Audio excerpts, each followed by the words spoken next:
Hola, ¿cómo están? Mi nombre es Alfonso Yepes, soy asesor en pensiones y varias personas me han solicitado que den mi opinión sobre los efectos del decreto 558 del 15 de abril de este año y con relación específica a las consecuencias que tendría la aplicación del decreto con relación a los 20.000 pensionados que aproximadamente tienen las administradoras de pensiones bajo la modalidad de retiro programado que actualmente reciben una pensión de salario mínimo. Bien, del análisis del decreto podemos establecer lo siguiente. El decreto plantea entonces el traslado masivo, el traslado automático de los pensionados bajo la modalidad de retiro programado que tienen los fondos de pensiones y que están recibiendo una mesada pensional igual a un salario mínimo. Estas personas entonces se autoriza el traslado para Colpensiones. El segundo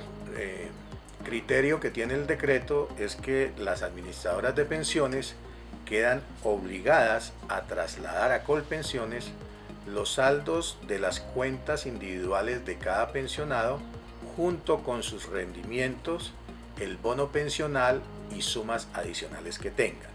De acuerdo con las declaraciones de Asofondos, en estos momentos plantean ellos la posibilidad de trasladarle a Colpensiones una suma equivalente a los 5 billones de pesos. Igualmente, el decreto señala que esa suma de los 5 billones de pesos va para el fondo común que administra Colpensiones, es decir, la plata llegaría en donde están los recursos de todos los pensionados que actualmente tienen Colpensiones. Asimismo, el decreto plantea que una vez estén los pensionados en Colpensiones, esa pensión que seguirán recibiendo en Colpensiones tiene las características de una renta vitalicia, que es una de las modalidades de pensión que tiene el régimen de ahorro individual. Por lo tanto, entonces, ahora Colpensiones administrará esas pensiones que va a recibir de los fondos privados con características como si fueran rentas vitalicias.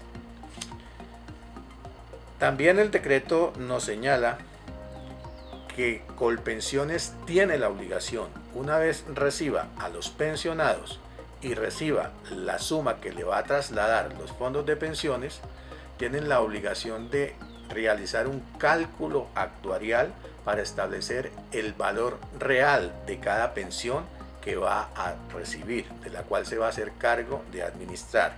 y que si existe alguna diferencia entre la suma que pasa a Asofondos o los fondos privados a Colpensiones, las administradoras de pensiones tendrían la obligación de responder por el pago de esas diferencias en las condiciones y en los términos que Colpensiones les señala. Bien, por último, señala el decreto que si del número de estos pensionados, que Asofondos ha dicho que son aproximadamente 20.000 pensionados, si existen pleitos, procesos judiciales y se llegan a ordenar por parte de los jueces reliquidaciones de las pensiones de estas personas, esas reliquidaciones, esos mayores valores de esa pensión quedan a cargo de las administradoras de pensiones. Digamos, en términos generales, eso es lo que dice el decreto 558 del 15 de abril pasado. Bien, ¿qué efectos tiene en la práctica este decreto para los 20.000 pensionados o aproximadamente 20.000 pensionados? Tiene, digamos, varias consecuencias la mirada de este decreto. Por lo siguiente, en el régimen de ahorro individual, cuando la persona decide trasladarse de prima media a ahorro individual, es porque aspira a pensionarse bajo las modalidades de pensión que reconoce el régimen de ahorro individual. Esas modalidades que reconoce el régimen de ahorro individual y que es a lo que aspira cualquier afiliado a un fondo de pensiones, son básicamente dos modalidades. Una que se denomina renta vitalicia y la otra que se denomina retiro programado. Hay otras 5 modalidades más, pero no son más que combinaciones de estas dos que acabo de mencionar, el retiro programado y la renta vitalicia. ¿En qué consiste cada una de estas modalidades según la ley? La ley lo que establece es un marco jurídico a través del cual se encuentran obligadas las administradoras de pensiones a cumplirlo. Y ese marco es relativamente sencillo. El régimen funciona de la siguiente manera. La persona, una vez está en el régimen de ahorro individual, tiene obligación de constituir una cuenta individual para que con sus cotizaciones y con sus aportes voluntarios vaya constituyendo un saldo en esa cuenta individual que le permita en el futuro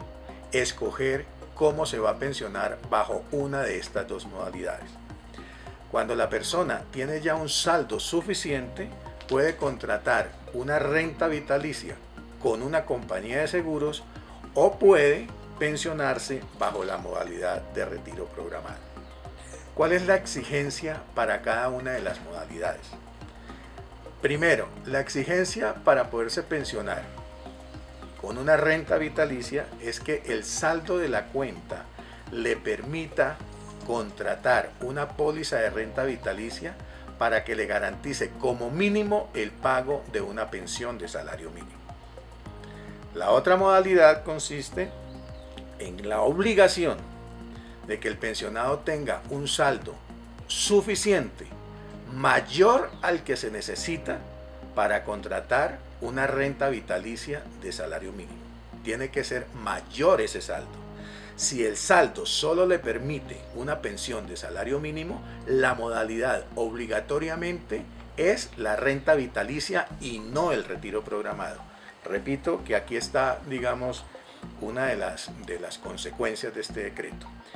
Repito, en la modalidad de retiro programado está prohibido por la ley que la persona se pensione con un salario mínimo. Es decir, la persona necesitaría un capital mayor al que se necesita para contratar una renta vitalicia de un salario mínimo. Una vez la persona tenga ese saldo en su cuenta individual que le permita optar por un retiro programado, puede acordar con su administradora de pensiones esta modalidad de pensión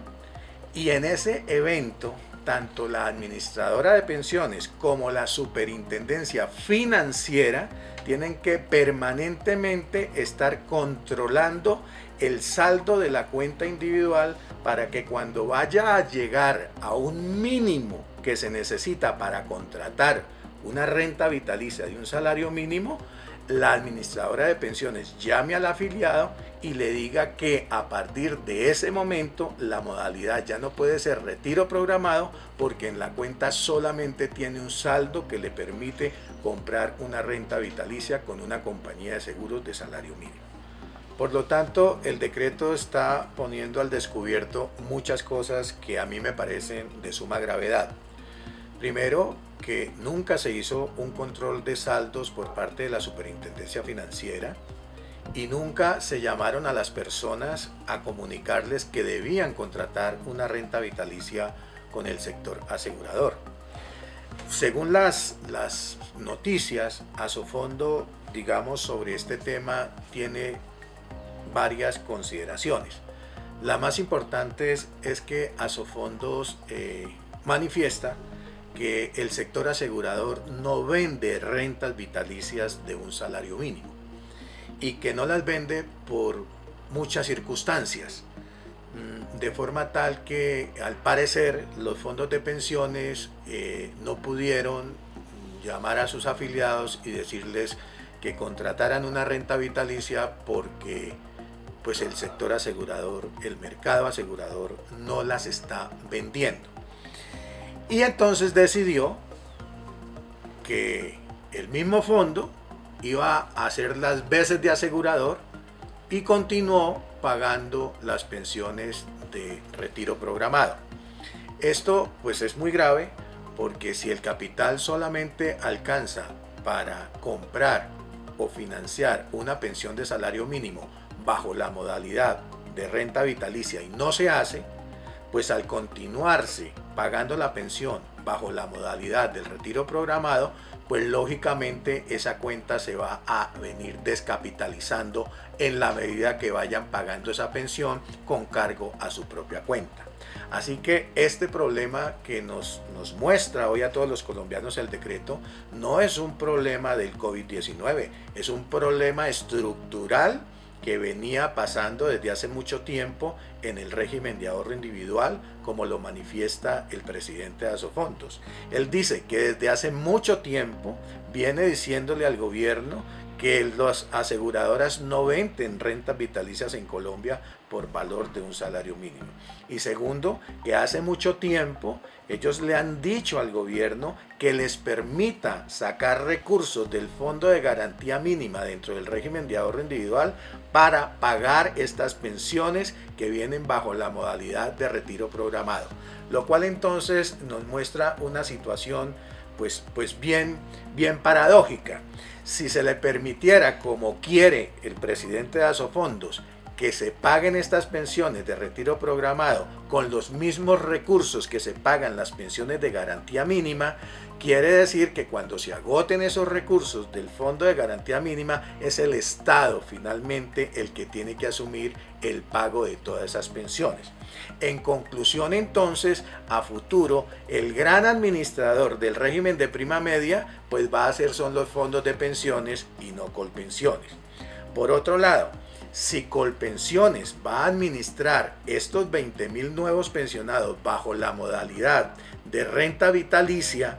y además ya con los BEF está comprando rentas vitalicias a positiva, pues entonces estamos paradójicamente mirando cómo poco a poco Colpensiones es el que va a administrar el régimen de ahorro individual, porque la renta vitalicia es una prestación no del régimen de prima media, sino del régimen de ahorro individual. Por lo tanto, yo creo que el decreto está, digamos, haciendo una combinación de partes técnicas de los dos regímenes que no vale la pena, digamos, en Colombia mezclarlos y que por lo tanto es urgente una reforma pensional.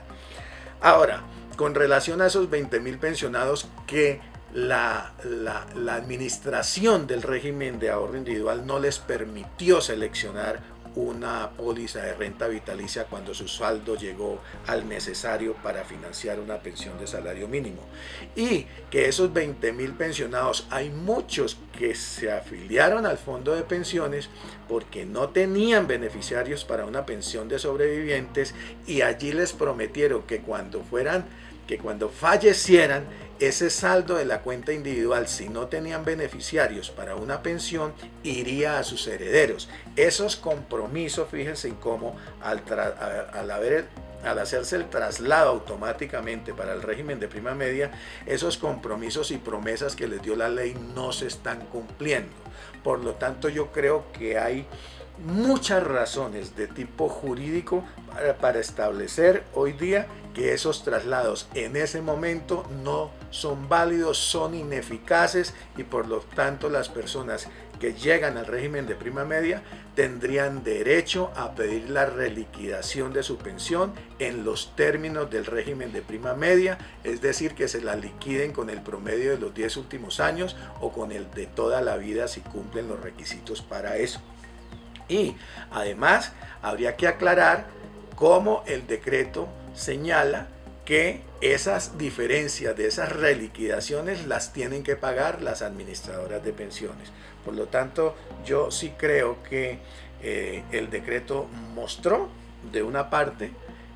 los problemas estructurales que tiene el régimen de ahorro individual para garantizar las pensiones a sus afiliados. Mostró que a pesar de que las personas se trasladan para aspirar a una pensión en una modalidad como la renta vitalicia, el régimen no les garantiza que las aseguradoras vendan pólizas de renta vitalicia, por lo tanto es un incumplimiento para los afiliados y por lo tanto esa afiliación debe ser declarada nula o ineficaz porque no cumplió el régimen de ahorro individual con las expectativas de las personas. Y pone de manifiesto también la misma financiación del régimen dentro del régimen de ahorro individual, porque no entendemos cómo para una compañía de seguros ese dinero de la cuenta individual no alcanza para financiar una póliza de renta vitalicia, pero sí Colpensiones dice que a ella sí le alcanza ese dinero para financiar esa pensión. Por lo tanto, quiero terminar diciéndole que este decreto va a generar muchas demandas. Desafortunadamente, el mismo gobierno con esta clase de decisiones aumenta la judicialización de la seguridad social, y pues estamos nosotros prestos a defender los derechos de los pensionados. Ojalá esas reliquidaciones Colpensiones la hiciera de manera oficiosa, porque si no, pues nos va a tocar iniciar las acciones correspondientes para solicitar la ineficacia de ese traslado que en su momento lo hicieron, que la prueba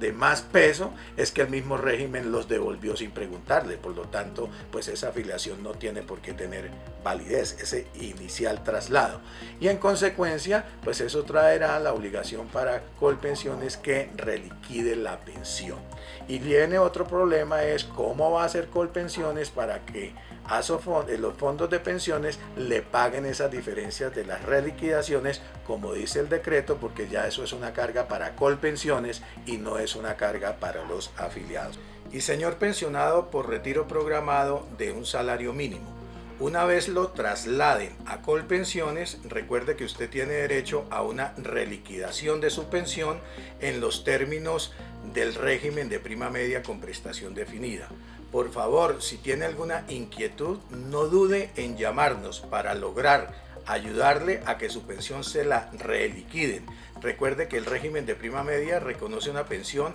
más o menos aproximadamente el doble de lo que usted viene recibiendo. Por lo tanto, si tiene alguna duda, por favor llámenos a los teléfonos que aparecen y a la dirección electrónica que aparecen en nuestra página web.